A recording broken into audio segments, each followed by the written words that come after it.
Metro Manila. It's funny because if you see some of the stats out there, it can be a little intimidating. So depending on the statistic, Manila ranks 1st, 5th, 8th, 10th, 9th in the world in terms of the world's worst traffic. And that's not the best stat to have out there in the world. And I actually have a funny story about this. So, some time ago, working with another company actually before Sprout, it was a BPO company, BPO in real estate.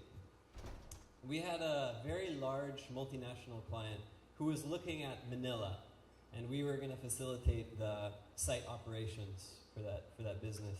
And these big multinationals, as you guys know, they really do due diligence before setting up shop in a new country.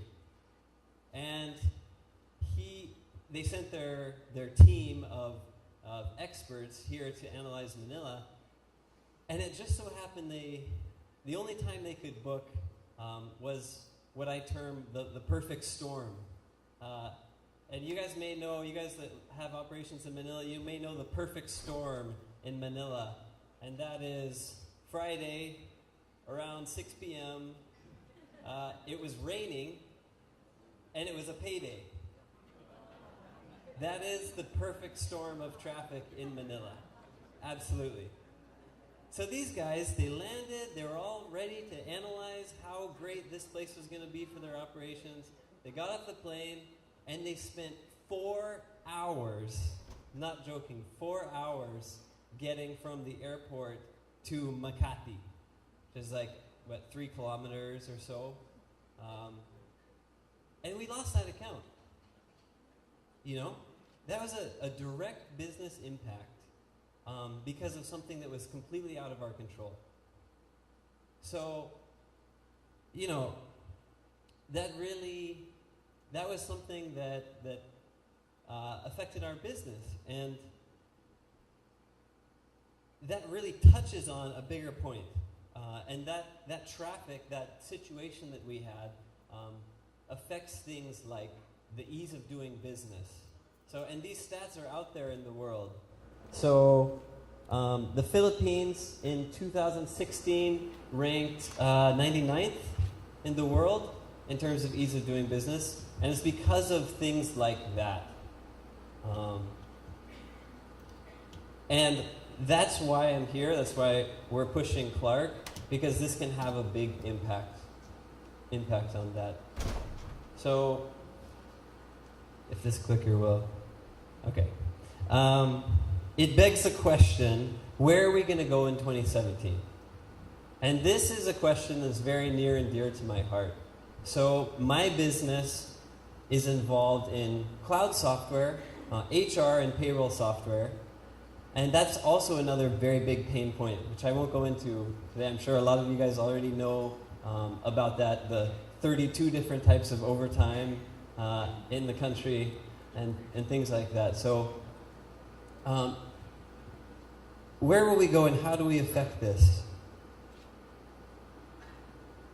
It triggers on the North Star of my company. So in Sprout we have what we call our North Star, our guiding light. It's where we kind of orient ourselves, and that is to impact the life of every Filipino by improving business in the Philippines. And Clark is an intrinsic part of that, and I'm about to tell you why. So imagine, if you will, instead of our due diligence team for our client flying into Manila and spending 4 hours in traffic, imagine if they flew directly into Clark via the international airport, and they got to their office that they were scoping out in a matter of minutes rather than 4 hours. So that is one thing that it's not only a direct business impact for my company, it's something that affects the entire Philippines, because instead of all of the business concentrated in one choked throttled hub, you have business start expanding outside of there, being distributed and then that facilitates a lot of much easier growth and scaling in terms of the overall economy. So another big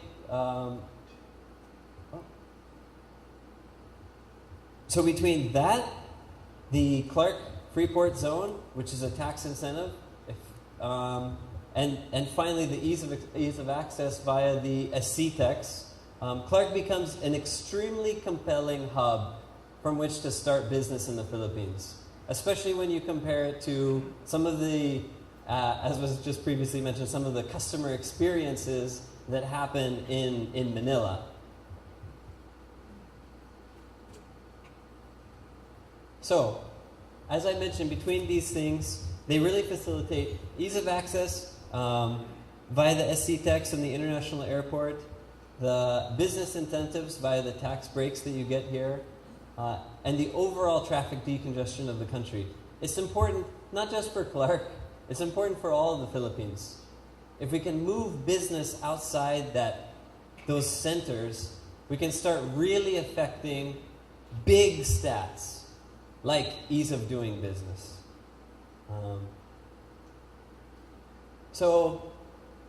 I think Richard touched on this already. Sprout actually has a bunch of clients here. It's one of our fastest growing areas. In fact, we are looking at opening an office up here for our clients. So I think Shore 360 was actually our first client.